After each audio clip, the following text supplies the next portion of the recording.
ಒಂದಾಯಿತು sir. ಎರಡನೇ important factor ನಿಮ್ಮ ಗಮನಕ್ಕೆ ತರ್ತೇನೆ ಸರ್. ಇವತ್ತು ಮೆಟ್ರೋ ಕಾಸ್ಟನ್ನು ಜಾಸ್ತಿ ಮಾಡಲಿಕ್ಕೆ ಮೇಜರ್ ಕಾಂಟ್ರಿಬ್ಯೂಷನ್ಸ್ ಹೆಂಗೆ ಗೊತ್ತಾ sir? Electricity bill last year ಜಾಸ್ತಿ ಆಯಿತು, ತಡ್ಕೊಳ್ಳಿಕ್ಕೆ ಆಗದೆ ಇರುವಂಥ ಬಿಲ್ಲು. ಇವತ್ತು ಅದಕ್ಕೆ ಕಾರಣ ಯಾರು? ನಮ್ಮ ರಾಜ್ಯ ಸರ್ಕಾರ. ಇವತ್ತು ಸರ್ ಕಂಪ್ಲೀಟ್ ಮಾಡ್ತೀನಿ, ಲೆಟ್ ಮಿ ಕಂಪ್ಲೀಟ್. ಇವತ್ತು ಸರ್ ಮೊದಲು ಸಬ್ಸಿಡಿ ಕೊಡ್ತಾ ಇದ್ರು, ಇವತ್ತು ಯಾಕೆ ಕೊಡ್ತಾ ಇಲ್ಲ? ಮೊದಲು ಸಬ್ಸಿಡಿ ಇತ್ತು ಸರ್, ಹೌದು ಸರ್ ಸಬ್ಸಿಡಿ ಇತ್ತು, ಇವತ್ತು ಯಾಕಿಲ್ಲ? ಎರಡೇ ಕಾರಣ ಸರ್, ಅದರಿಂದ ಮೇಜರ್ ಓಡ್ತಾ ಬರ್ತಿದೆ. ಮೂರನೇದು delay in implementing the project. ಅದಕ್ಕೆ ಮೇಜರ್ ಆಗಿ ಇವತ್ತು ಒಂದು ಕಾರಣ ಏನಪ್ಪಾ ಅಂತಂದರೆ ರಾಜ್ಯ ಸರ್ಕಾರ ಆಯಾ ಕಾಲಕ್ಕೆ ತನ್ನ ಪಾಲಿನ ಅನುದಾನವನ್ನು ಕೊಡುವಂಥದ್ರಲ್ಲಿ ವೈಫಲ್ಯವನ್ನು ಅನುಭವಿಸಿದ್ದು. ಇದು ಬಹಳಷ್ಟು ದೊಡ್ಡ ಒಂದು ಅಂಶ ಇದು.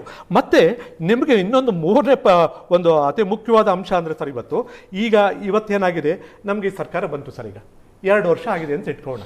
2 ವರ್ಷದಲ್ಲಿ ಇವತ್ತು ಅಲ್ಲಿಗೆ ಡೆಪ್ಟೇಷನ್ ಮೇಲ್ಗಡೆ ನೇಮಿಸಿರ್ತಕ್ಕಂಥ ಅಧಿಕಾರಿಗಳ ಸಂಖ್ಯೆ ನೀವು ನೆನೆಸ್ಕೊಂಡ್ಬಿಟ್ರೆ ಸರ್, ಅಧಿಕಾರಿಗಳ ಸ್ಯಾಲರಿ ಇವತ್ತು ಅವ್ರೇನು ಪಡಿತಿದ್ರು ಹಿಂದೆ ಇದ್ದಂಥ ಹುದ್ದೆಗಳಲ್ಲಿ, ಸರ್ಕಾರ ಅಧಿಕಾರಿಗಳು ಡೆಪ್ಯುಟೇಷನ್ ಮೇಲೆ BMRC ಕಳಿಸಿದ್ರು. BMRC ನಲ್ಲಿ ರಿಟೈರ್ಡ್ ಆಗಿರೋ ಕೆಲಸ ಮಾಡ್ತಾ ಇದ್ದಾರೆ, BMRC ರಿಟೈರ್ಡ್ ತಹಸೀಲ್ದಾರ್ ಕೆಲಸ ಮಾಡ್ತಾ ಇದ್ದಾರೆ BMRC ಅಲ್ಲಿ. ಸರ್ ಕೇಳಿ ಸರ್, ಯಾಕೆಂದ್ರೆ ಅಲ್ಲ, ನಾನು ಯಾಕೆ ಈ ಅಂಶ ಕೊಡ್ತಿದ್ದೀನಿ ಅಂದ್ರೆ, ನಾನೊಬ್ಬ basically trade union leader sir ನಾನು. ಸರ್ ಇವತ್ತು ಅಲ್ಲೇನಾಗಿದೆ, ಅಧಿಕಾರಿಗಳನ್ನ ಇವ್ರು ನೇಮಕ ಮಾಡ್ಕೊಂಡಿದ್ರಲ್ಲ, ಅವರು ಸೇವೆಯಲ್ಲಿದ್ದಾಗ ಪಡಿತಿದ್ದಂಥ ಸಂಬಳಕ್ಕಿಂತ 2 ಪಡಿತಿದ್ದಾರೆ ಇಲ್ಲಿ. ಯಾವ ಕಾರಣಕ್ಕೆ? ಒಂದು ಅಂಶ ಆಯ್ತು ಸರ್. ಇನ್ನೊಂದು ಸೀಕ್ರೆಟ್ ಏನು ಗೊತ್ತಾ?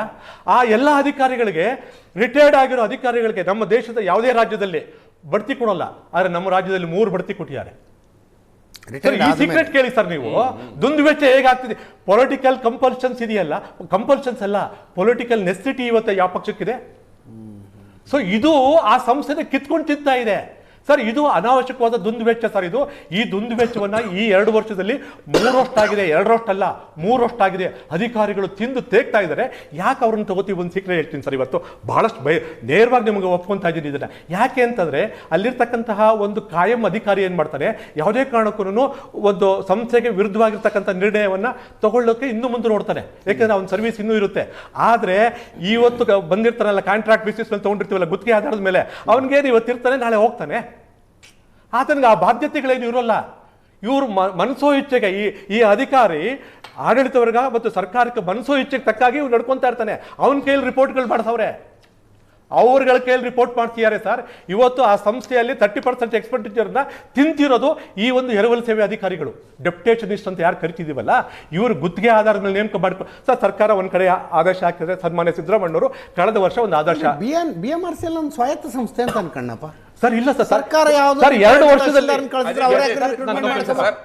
2 ವರ್ಷದಲ್ಲಿ MD ನ ಅಪಾಯಿಂಟ್ ಮಾಡಿದ್ ಯಾರು ಅಜಿತ್? ಈ ಮುಂಚೆ ಅಂಜುಮ್ ಪರ್ವೇಸ್ ಇದ್ರು, ಇವಾಗ ಮಹೇಶ್ವರ ಅವ್ರು ರಾವಿದ್ದಾರೆ. ಯಾರು ಅಜಿತ್? ಸ್ಟೇಟ್ ಗೌರ್ಮೆಂಟ್ ತಾನೆ, ಅವ್ರಿಬ್ರು ತಾನೆ ಅಪಾಯಿಂಟ್ ಮಾಡಿದ್ರು. ಈಗ ನೀವು ಬೋರ್ಡ್ ಏನೇ ಇರಲಿ, ಏನೇ ಇದ್ರು ultimate decision makers, day to day operations, running ಪ್ರತಿಯೊಂದು ಯಾರು Ajit? MD is appointed by state government. Sir ಇನ್ನೊಂದಿದೆ, 2 ವರ್ಷದಿಂದ ಆಗ್ತಿರೋದೇ ಅದು ಸಮಸ್ಯೆ. 2 ವರ್ಷದಿಂದ 3 ಪಟ್ಟಾಗಿದೆ ಸರ್ ಅಧಿಕಾರಿ. ಮಹೇಶ್ವರ ರಾವ್ ಇದ್ದಾರೆ. ಇಲ್ಲಿರ್ತಕ್ಕಂತಹ ಸಚಿವರುಗಳು, ಇವತ್ತು ನೇರವಾಗಿ ಹೇಳ್ತಿದ್ವಿ, ಇಲ್ಲಿರ್ತಕ್ಕಂಥ ನಮ್ಮ ರಾಜ್ಯ ಸರ್ಕಾರದ ಸಚಿವರುಗಳು ಅವ್ರಿಗೆ ಬೇಕಾದವರಿಗೆ ಹುದ್ದೆಗಳನ್ನು ಕೊಡ್ಲಿಕ್ಕೆ ಇವತ್ತು ಮೆಟ್ರೋ ಒಂದು ನಿಗಮವನ್ನ ಒಂದು ಜಾಗ ಪಡ್ಕೊಂಡ್ಬಿಟ್ಟಿದ್ದಾರೆ ಅವ್ರಿಗೆ. ಇದು ಸತ್ಯ. ಇವತ್ತು ತೆಗೆಸಿ, ಇವತ್ತು 2 ವರ್ಷದಲ್ಲಿ ಎಷ್ಟು ಜನ ಅಧಿಕಾರಿಗಳು, ಎರವಲು ಸೇವೆ ಮೇಲೆ ಅಧಿಕಾರಿಗಳು ಬಂದಿದ್ದಾರೆ, ಹಿಂದೆ ಇದ್ದಂಥವ್ರು ಎಷ್ಟು ಜನ ಇದ್ರು, ತೆಗೆಸಿ ನೋಡೋಣ. ಇವತ್ತು ಸರ್ ಅಲ್ಲಿರ್ತಕ್ಕಂಥ ಪರ್ಮನೆಂಟ್ ಎಂಪ್ಲಾಯಿಗೆ 13 ವರ್ಷದಲ್ಲಿ 1 ಪ್ರಮೋಷನ್ ಸರ್. 13 ವರ್ಷಕ್ಕೆ 1 ಪ್ರಮೋಷನ್ ಕೊಟ್ರೆ ಅವ್ನಿಗೆ ಏನ್ ಸಿಗುತ್ತೆ ಗೊತ್ತಾ? 1 ತಪ್ಪು 2 ಇನ್ಕ್ರಿಮೆಂಟ್ ಸಿಗುತ್ತೆ. ಆದ್ರೆ ಇವರಿಗೆ ಇವತ್ತು CDR ಸ್ಕೇಲ್ ಕೊಡ್ಲಿಕ್ಕೆ ಕೊಟ್ಟವ್ರೆ ಸರ್. ನಮ್ಮ ದೇಶದ ಯಾವ ರಾಜ್ಯದಲ್ಲೂ ಇಲ್ಲ. ಕೇಂದ್ರ ಸರ್ಕಾರದಲ್ಲಿ ಇರ್ತಕ್ಕಂಥ ಸ್ಕೇಲ್ ಅನ್ನ ಎರವಲು ಸೇವೆ ಅಧಿಕಾರಿಗಳಿಗೆ ಯಾಕೆ ಕೊಡ್ತಾ ಇದ್ದೀರಿ? ವಿಷಯ ಎಲ್ಲಿಂದ ಎಲ್ಲಿಗೋ ಹೋಗ್ತಾ ಇದೆ, ಎಲ್ಲಿಗೋದ್ರೂ ಒಳ್ಳೇದು, ಯಾಕಂದ್ರೆ ಹೊರಗೆ ಬರ್ತಾ ಇಲ್ಲ ಸರ್. ಇದು ಸತ್ಯ ಸರ್. ಇದು ಸರ್ ಇನ್ನೊಂದೇನು ಸತ್ಯ ಗೊತ್ತಾ ನಿಮಗೆ? ಅತಿ ಮುಖ್ಯವಾದ ಅಂಶ 3 ಅಂಶ ಹೇಳಿದ್ದೀನಿ. 4ನೇ ಅಂಶ ಏನು ಗೊತ್ತಾ ಸರ್ ನಿಮಗೆ? ನಮ್ಮ ಒಂದು ಮೆಟ್ರೋ ಕೆಳಗಡೆ ವಿಪುಲವಾದಂಥ ಒಳ್ಳೆ ಒಂದು ಕಮರ್ಷಿಯಲ್ ಜಾಗಗಳಿವೆ.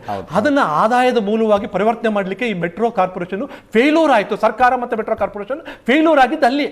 ಹೈದರಾಬಾದ್ ಒಂದೇ ಒಂದು ಅಂದ್ರೆ ಕೆಲವು ಜಾಗಗಳನ್ನು ನೋಡ್ರೆ ಹೊಟ್ಟೆ ಉರಿಯುತ್ತೆ ಸರ್. ಪಾರ್ಕಿಂಗ್ ಕೊಟ್ಬಿಟ್ಟಿದ್ರು ಸಾಕಾಗಿತ್ತು ಸರ್. ನೀವು ಪಾರ್ಕಿಂಗ್ ಕಲೆಕ್ಟ್ ಮಾಡ್ಕೊಳ್ಳಿ ಕೊಟ್ಟಿದ್ರು ಸಾಕಾಗಿತ್ತು. ಪಾರ್ಕಿಂಗು ಕೊಡ್ತಾ ಇಲ್ಲ. ಬೇರೆಯವ್ರ ಮನೆ ಮುಂದೆಗಡೆ ವೆಹಿಕಲ್ ನಿಲ್ಲಿಸಿ ಅವ್ರಿಗೆ ತೊಂದರೆ ಕೊಡ್ತಾವ್ರಿ.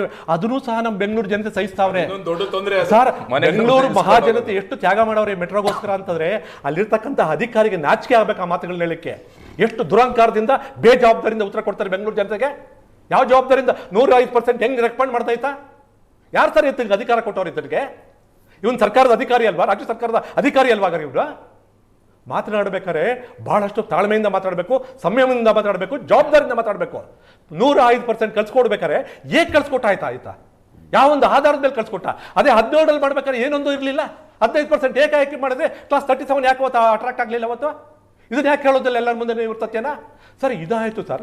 ಇದಿಷ್ಟು ಅಲ್ಲದೇ ಈ ಒಂದು ಟಿಕೆಟೇತರ ಆದಾಯವನ್ನು ಇವತ್ತು ಬಹಳಷ್ಟು ದೊಡ್ಡ ಪ್ರಮಾಣದಲ್ಲಿ ಹೈದರಾಬಾದಲ್ಲಿ ಒಂದೇ ಒಂದು ಸ್ಟೇಷನ್ ಮಾಡಿರ್ತಕ್ಕಂಥ ಒಂದು ಎಕ್ಸಾಂಪಲ್ ತೊಗೊಳಿದ್ದೀವಿ.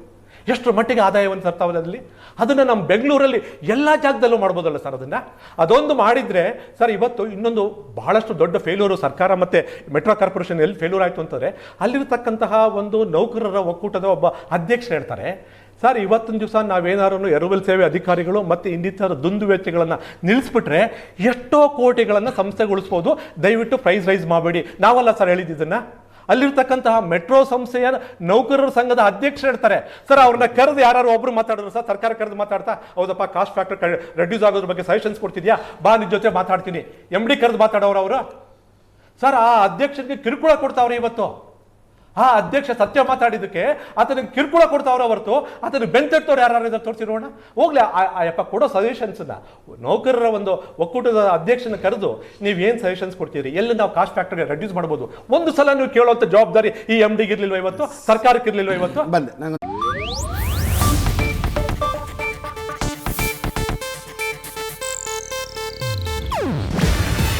ಇದು ಏಷ್ಯಾನೆಟ್ ನ್ಯೂಸ್ ನೆಟ್ವರ್ಕ್ ಪ್ರಸ್ತುತಿ.